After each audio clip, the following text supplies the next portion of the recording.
Hi students, this is Remax, exercise 4.1, question number 5. For what value of x does sin x and sin inverse x அப்படின்னு கேட்டிருக்காங்க. x value என்னவா இருக்கும்போது sin xும் sin inverse xும் எப்போ வந்து நமக்கு ஈக்குவலா இருக்கும் அப்படின்னு கேட்டிருக்காங்க. ஸோ sin x ஓட கிராஃப் பாருங்க, நான் இங்கே கொடுத்துருக்கேன். இந்த sin x கிராஃப் பார்த்தீங்கன்னா x ஆக்சிஸ்ல உங்களுக்கு டிராவலிங் போயிட்டே இருக்கும். சரிங்களா? அதே மாதிரி sin inverse பார்த்தீங்கன்னா y ஆக்சிஸ்ல உங்களுக்கு டிராவலிங் போயிட்டே இருக்கும். இந்த ரெண்டு மீட் ஆகிற பாயிண்ட் பார்த்தீங்கன்னா ஒன்லி அட் த ஆரிஜின். இந்த ஆரிஜின் பிளேஸ்ல மட்டும் தான் மீட் ஆகும். ரிமைனிங் பிளேஸ் எல்லாம் இது வந்து சைன் எக்ஸ் வந்து எக்ஸ் ஆக்ஸ்ல டிராவல் ஆகுது, சைன் இன்வர்ஸ் எக்ஸ் வந்து ஒய் ஆக்ஸ்ல டிராவல் ஆகுது. அதனால மீட் பண்றதுக்கு பாசிபிள் கிடையாது. அப்போ சைனும் சைன் இன்வர்ஸ் எக்ஸ் எப்போ நம்மளுக்கு இன்டர்செக்ட் ஆகும்னா only at the origin.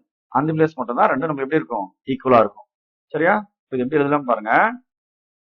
So y equal to sine x and y equal to sin inverse x, both the curves are intersect only at the origin.